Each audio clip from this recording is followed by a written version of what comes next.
The season of giving thanks is upon us, but it's 2020. So a lot of us are finding it very challenging to be grateful in the midst of this global pandemic and everything that it's kind of offered up to us on our plates. But in this video, I'm going to show you exactly how to change your perspective so that you can remain grateful and give thanks for the things you have. For those of us who have not subscribed, I'm asking you to do so. I am pumping out one new video a week to help you understand your life and that you can find peace and purpose and joy within it, all by changing your perspective and having the thoughts you want to manifest the reality in the life that you desire. So please tune in every week and hit that notifications button so you can be on the up and up when I release new videos. And comment and ask questions. I'd like to know, what is the most challenging part of you being grateful in your life right here and now, even with all the variables of this global pandemic? And please give this video the thumbs up if you think I've deserved it. I'm working hard to help you guys out, so every thumbs up counts for me and adds up. So let's break down for this Thanksgiving season what we could do to remain grateful for what we have.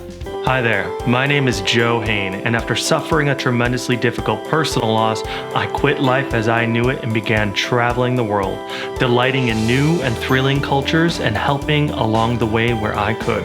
Through endless hours of meditation, pouring over hundreds of books, and delving into the depths of my own mind, I finally discovered what I've been looking for: peace, purpose, and joy. I'm here to share what I've learned so that you too can discover all that I've come to know. So let's get to it and have a bit of fun along the way. Being grateful is really challenging to do, especially in the midst of a global pandemic. But I'm going to teach you the secret recipe, the tricks to staying grateful for what you have and all the blessings that are in your life by changing your perspective. When we do that, everything changes. It's not that we're struggling with not being grateful for our current blessings. It's that we're struggling against all the change that is happening around us. We have a set of standards and luxuries even that are established in our life, and then those shift, and then we're upset about that. So we're going to shift the perspective of how we view those luxuries and therefore liberate us, and that will usher in a sense of peace and gratitude. Navigating and accepting change is the greatest barrier to remaining humble and grateful. But we can do it. We just have to spend the time investing in the right areas. So when we have to see that there's something we're upset with, we need to realize that that is a luxury, and then we kind of dial it back. What I'm saying is, say for instance, every single day I would go down to the local cafe and get my bagel and cream cheese and a black coffee. Every single day. I enjoy the walk there, I enjoy the food, the coffee tastes good, it's a nice ambient kind of atmosphere, I meet friendly people, and every single day that's my routine. I'm happy doing that, and it's just a part of my day-to-day life, which brings me joy and pleasure. Now, all of a sudden, that's closed, whether it was bought out or closed down or it's just not there anymore, or I can't go for whatever reason, and the reason doesn't matter. I'm not allowed to get my bagel and my coffee every single day. So that's going to be pretty upsetting to me, but I was able to do that all the time, every day. It was my routine. My mind is going to start showing and highlighting all the bad of that situation because I'm struggling and fighting against change instead of surrendering to it. So my mind is going to think thoughts of like, oh my gosh, where am I going to get my other bagel and my coffee? Nobody does it like that place. I enjoyed my walk. Now I have to drive further, or maybe there's not even another place that's going to offer it up. Oh, am I going to go buy bagels and coffee at the grocery store and then have it at home? It's just not the same experience. I like meeting new people. I like saying hello to the cashiers at that cafe. I like getting the fresh air. I like. This is. Our mind is going to highlight all of the change that we don't get to experience anymore, and it's going to highlight it in a negative way. We need to observe that. We need to watch when our mind does that, because then we know where to step in and change it.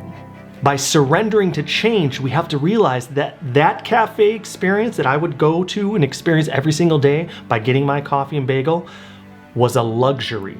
It was a luxury. What is a luxury? A luxury is anything above necessity. So if this is what we need to exist, anything above that is a luxury. So we need to train our minds to realize that that experience was a luxury and that I am now taking it for granted and wanting it, and I'm upset with the fact that I can't have that luxury anymore.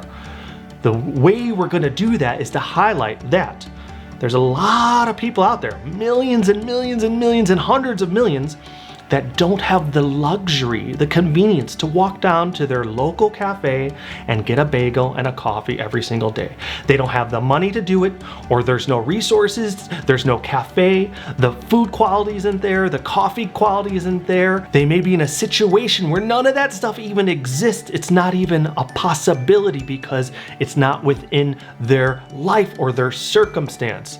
So therefore, it's a luxury. So I'm going to train my mind to see, well, that was my daily life, but that was a luxury. And now I need to shift my mental perspective on what is now.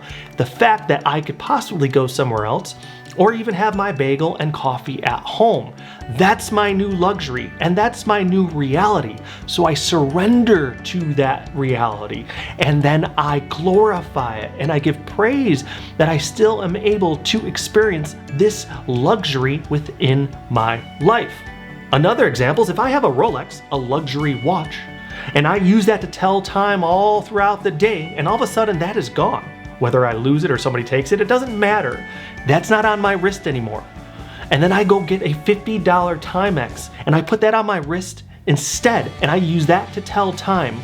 I am shifting my perspective from having the Rolex as a luxury timepiece to this JhN&x, which is still better than not having any timepiece at all. I'm shifting my perspective from, well, that's what I needed, to, no, that's what I had, and now I have this. And this is still more luxurious. This JhN&x, being able to tell time just by merely looking at my wrist, is more luxurious. It's more of a convenience than not having anything on my wrist at all. And so I'm re-highlighting what I have, the blessing that I have in my life, which is the JhN&x over the Rolex. That's what surrendering to change is. That's what mindfulness is. It's accepting what change comes your way and then highlighting the blessings that your life still has. So what happens in the fluctuation of change is something will change in your life and you will experience an emotion of negativity. You'll be upset about it. You'll be angry. You'll be bitter. You'll be resentful. You'll be frustrated and annoyed and irritated at that change because you liked the way things were and now things aren't that way anymore. So you realize, well, was it a luxury? Was it a convenience that I just took for granted? And now can I dial it back? Can I dial back my perspective and find the luxury that still exists? Even if it's not at that level of previous luxury, what is it now? And let me highlight that. Let me go there and look there, and then that's the safe place to be. That is a luxury still, and I can still be grateful for it. So we're recentering our perspective. So all the change that's going on in your life, what you're gonna do is surrender to it. Realize the negative thoughts that are going through and be like, no, I don't have to highlight all the reasons to be upset about this change. I'm gonna highlight all that I have. I do that by taking a mental inventory, a sensory inventory of my reality. So do I have a roof over my head? Do I have food and water in my refrigerator? Do I have money in my pocket? Do I have friends and family? Do I have basic necessities? Because above all the basic necessities are luxuries. So when I highlight everything I have above that, I am realizing all the many endless blessings within my life. And that, my friends, is the essence of mindfulness. And if you exist within that mindful presence of being grateful, of being peaceful, and of being present, you are manifesting a reality of peace and prosperity and joy and success, because your mind and your heart are constantly in that area, that arena of gratitude. And gratitude breeds abundance and breeds fulfillment and breeds peace and prosperity. So twofold here. Mindfulness, you're just existing in peace. You're surrendering to the change, and then you're glorifying and highlighting all the many blessings that reside above necessity.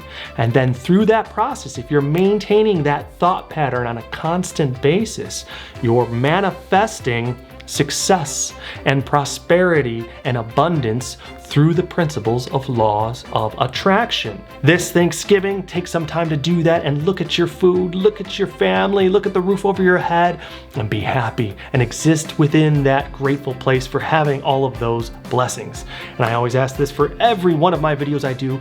This season especially, this week, this Thanksgiving, try to do something unexpectedly kind for another person, whether it's getting them that cup of coffee or a present or giving them a loan or a compliment. Do something great and unexpected for a loved one or a complete stranger. It is sure to make their day, and it's sure to make your day as well. Thank you guys so very much for watching, and happy Thanksgiving.